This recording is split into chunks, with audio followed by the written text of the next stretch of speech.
Welcome to Think Big with Dan and Qasim. Join hosts Dan Melnick and Qasim Masood as they explore big ideas, limitless possibilities, and engage with visionaries, entrepreneurs, and thought leaders who dare to dream big, get inspired, motivated, and find practical tips for personal growth. Think big, dream bigger, and ignite your potential. Welcome to the Think Big with Dan and Qasim. Today, our guest is Cortina Jackson. Cortina, how are you doing today? I'm doing wonderful, sir. Thank you so much for having me. Awesome, awesome. So let us know where you live and what you do. Well, again, it's just such a pleasure. I actually live in the Dallas, Texas area, kind of a suburb outside of Dallas. It's one big nation here. Texas is its own country almost. But here I am a TV and film producer, an award-winning TV and film producer. I have produced a talk show called Caught on the Hook that deals with a lot of people who've been through challenges and obstacles, but in spite of everything that has happened in their life, they moved forward into success. And I've also written, directed, and produced a movie, which I also star in, called Daddy. And Daddy is about domestic violence, abuse, Mm-hmm, abandonment from a father mm-hmm, figure, kind of the story that mm-hmm. leads along with that. So, yeah, I TV film producer, author, actor, and international speaker. So I do a little bit of everything. Awesome, awesome. That's great. So let us know what was your inspiration behind, like why you started this, why you are doing this. Well, actually, unfortunately, I lived in domestic violence for a very long time. And I was actually a police officer before, and I married another police officer. Thought it'd be a great connection for us, that we would kind of be on the same plane and I could get a lot of advice from him. But it ended up being a very abusive relationship. Ultimately, he tried to take my life. I was living in Dallas, Texas. We moved away after my kiddos went to college, and it was there that he actually tried to break my neck. And after that failed attempt, he went and grabbed a gun. I was able to escape that. And what led to everything that I'm doing is that I ended up moving back to the Dallas area. And when I got here, I felt helpless. I felt worthless, like I couldn't move forward. And then I thought about taking my own life. Just as I thought about that, I made a little post on social media, just trying to encourage other people that if you're in a situation and you're not living to your full potential, get out of that situation and move forward with your life. As I did that, I did that for so long. I began to get emails and text messages and phone calls. I responded to those all day until I was too tired to take my own life. And I had actually forgotten. So I wrote everything down that I ever wanted to be. I decided to be positive for just one day only.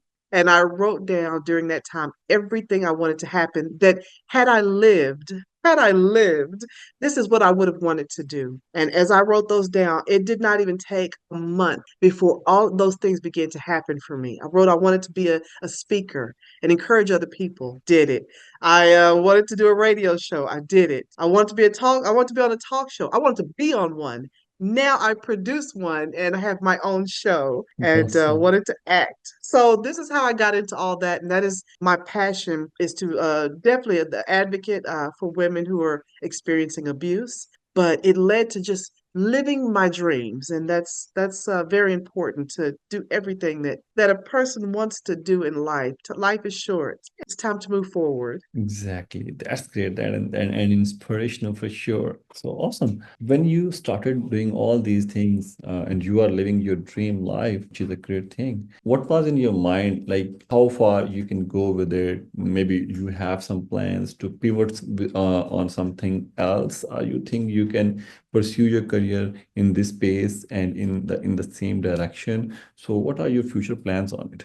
Well, my future plans, from learning how to film a movie, I had to reach out and get help, with the editing process and color grading. There's a lot that goes into that process. So my future plan is to start doing documentaries. As I've gone out and I've done speaking, I encounter a lot of people and they have a story to tell, and everybody's story is important. And I want to give a platform. I've started a docu-series, and so I want to start filming people's stories, whatever it is, a person deserves to be heard. And so that is the future. And so I'm learning how to film and now edit so that I can hurry this process along. It's a long process when you're waiting on others. So I am doing it all so that I can be a one woman show and make sure that I can process these quickly and efficiently and professionally. Awesome, awesome. So I believe in this case, there's a big need of awareness. Like awareness campaigns are required for this thing. There's a possibility that someone is being abused and even they don't know about it, that this is abusive. So how you are playing your role for spreading the education and awareness about this sensitive topic? Oh gosh, you're so correct. A lot of people don't even realize that they're in these situations. And so when I speak to people, I like to educate also the different types of abuse and different ways in which, you feel held back, which is why, I had the talk show Caught on the Hook, because it was very important for people to hear not only definitions and not just empowerment, but on my show, on my last season, I had actually two perpetrators of crimes on the show, and I thought that was important because I wanted the people to hear it from the horse's mouth. This is what I found in my victims, and this is how this is what I looked for, and how I was able to manipulate people. I've worked in law enforcement and criminal justice for over 20 years, so I've worked with a lot of very dangerous criminals, and so I'm not only able to just talk about it from a victim stance, but also from what I've seen in law enforcement. And so it's given me a great range. Awesome, great range and a lot of opportunity as well. Yes. Awesome. So, in terms of like every business is measured on few parameters, and everybody is looking for the success. And to measure that success, there are multiple parameters. Like you can measure the success on the basis of revenue. You can measure your success on the basis of maybe happy clients or whatever. So, in your case, what is the success criteria of your business? Well, it's very nice that in what I do with TV and film, I measured my success on, especially on the abuse side of it, that I saw people actually responding and changing their life. So there was that aspect. The movie had a measure of success financially, which was wonderful. And also, I'm going to start a distribution of films and podcasts. And so having that on my channel, I also do commercials and ads that we do for people. My network and studio, we could do it in studio or we could do it, over streaming platform. And so that also provides the revenue. And so I'm seeing success from many aspects. And so, but yeah, people measure their success on many factors. And thank goodness I've been able to have that in many different areas. Awesome. I'm sure you have faced a lot of challenges in your personal life, but yeah, challenges are for the business as well, other than your personal life. So, can you share some challenge that you faced in when you started your business and you faced those challenges, and what were those challenges? You can share one or two, and how you were able Okay. to cope up with all those challenges. Oh gosh, starting out, and even still sometime, it was the lack of support. That was rough. You put your stuff out. I wrote a couple of books. I wrote a book and was very excited about it and shared it out. We got very little support. It took a while to build an audience. And after a couple of years, I was thinking, how much longer does it take to build an audience or get my target market? So it became discouraging to me. I was almost ready to quit and give up because I was like, oh my gosh, no support whatsoever. The friends, family, it always was the same ones who, when you're on Facebook and some of those, you get likes, but likes they don't pay for anything. They don't. If you could get money for every like or heart you get, you'd be a rich person, but you don't. And so that was tough. It was discouraging a lot of times. I worked through it, even though I was like, "Oh, I just want to give up. I'm just gonna be a worker, go to work every day, come home, and then enjoy the weekends. I don't want to work like this, you know." But I kept pushing, and I pushed anyway, even though I just did not want to. And so, in doing that slowly, you know, sometimes it takes years for of people seeing your content before they even connect with you.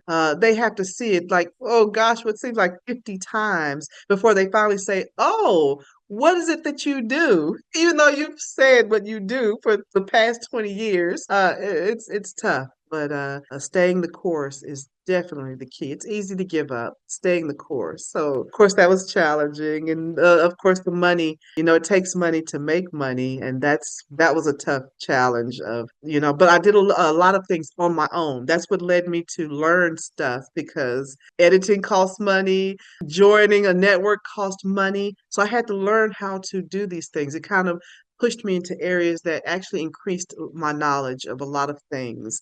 Trying to save money. And in doing so, then when I had money, then I was able to do better and be successful. Awesome, awesome. So, in terms of social media is one of the main, you can say, the digital marketing area. So, where I'm not sure if you are hosting your show just on TV, and are you hosting your show on YouTube and other channels as well? Because social media do have a lot Mhm. of influence. So, I'm sure people who really need some counseling and help in this area must be available on the social media more than a TV. Yeah. Social media is great. There are tons of people on social media, but what I tell people is streaming is the key. We already see our big three here in the US, ABC, NBC, CBS. They've all gone to streaming networks because cable is almost a dying thing. I had a cable box. I got ready to turn it in. They said, don't even send back the equipment. We don't do it anymore. And so my show is on a streaming network where you could see it on Roku, Amazon, Apple TV. And if you're going to be in business, if you have a story or a book or a podcast, streaming is going to be the key because there are billions of people on these streaming networks, and you would be surprised the ads, the little 30-second ads that you try to watch Netflix or anything, you see an ad for 15 seconds. And we have measured that at our network that we're getting some great success where people are actually staying on those ads. And that is the key. Social media has its place because it's wonderful. It's where you get your likes and people say kudos and great job. But turning those into paying clients, you know, you're going to have to, if you're, like I said, if you're any type of business, anything you're trying to do, even get your story out, YouTube is wonderful. Those places are great, but sometimes they restrict your material. Facebook, when you're trying to tell a story or do something, they have a habit of silencing your video or taking it down or removing it. Our network is here to stay, and streaming is here to stay, which means you will Yeah, never be censored. So I always tell people any type of business you have, commercials, ads, talk shows, that's why I'm on streaming TV rather than social media or YouTube with my show. makes sense, makes sense. All right. So, in terms of your biggest differentiators, like what are your biggest differentiators than the other shows? The biggest difference is, of course, being on streaming TV. But because everybody has a story to tell, at first my talk show was about just as domestic violence victims. But I Mhm. opened it up to any obstacle that a person's facing because I thought that their story would help others. So in my Yeah, first season, I had a woman who was possessed. She had been in trafficking, human trafficking, and she ended up becoming possessed by, she said, the devil. She had a demonic possession. So she told her story and also shared tips about things that we do that we don't realize that usher in, you know, these satanic forces. So it was very interesting. Someone with autism. I had mm, someone who had bipolar and schizophrenia. And then I had also two offenders. One had committed murder and one mm, was in organized crime. And then my last guest was a person who had been a young man who had been in an abusive, he watched his mother being abused, so he told it from his side of watching this take place. So my the show is that I pull out all the stops. There's no topic off limits on my show. And so because I want people to tell it and I want them to tell it raw because people are living raw lives and they want to hear from somebody the truth. They don't want it sugar coated. And so I bring the truth. Awesome. That's a big differentiator for sure. All right. All right. So, Cortina, what would be your biggest advice to our audience? Most of our audience is the entrepreneurs or the ones who are dreaming to be their own boss. So, what will be your biggest words? I guess my biggest piece of advice is make sure you research whatever you're going to do. If you like writing a book, I did a ton of research about self-publishing and versus traditional publishing. When I did my talk show, I researched what would be the biggest issue that would be more interesting. I would say whatever you're going to do, sometimes you have a dream and you jump out there. I know I did it first, especially with producing. I didn't know anything about that. I'd never acted. These are things I just wrote down that I wanted to be, and I became. And so I had to go back and do my homework and learn how do you even do that? How do you act? I don't even know. I thought, I was just being natural. But there's an art to everything, and you must really study before you jump into it and know exactly your target market, your target audience, and then just go for it. After that, go for it. Don't let anything hold you back because, as I said before, life is short. If you're waiting for the time, if you're waiting for the money, if you're waiting for the opportunity, time is ticking by. Every time you hear that clock tick, that is time wasted. Waste no time. Go for it. This is the year to do so. Beautiful advice for sure. Awesome. Cortina, please let our viewers know how they can reach you. You can share your website, email, social media handle, whatever you want. Awesome, awesome. You can reach me. I've made it very simple. It's CortinaJackson.com. It's Cortina Jackson.com is my website. There, you can book a call with me. As soon as you go onto the website, you'll see something that says book a call. I do 30-minute calls where we can discuss any aspect of any way I could help you in business, commercial, talk show, press release, getting your film in distribution or your podcast or your animated feature. If you're interested in a docu-series and being part of a documentary, just go to the website or you can email me at Cortina@CortinaJackson.com. I'm on all social media. If you put in Cortina Jackson, I think I'm the only one. So on Facebook, it's Cortina Jackson. LinkedIn, Cortina Jackson. If you're on Instagram, it's Miss Tina _ the writer. And so, same thing as X or Twitter, and I'm also on TikTok. So, yes, there are many areas. Reach out, book a call. Let's have coffee over Zoom and make some dreams come true. Awesome, awesome. You are pretty much everywhere. I think people just have to write Cortina Jackson on Google. That's Yes, it. for sure.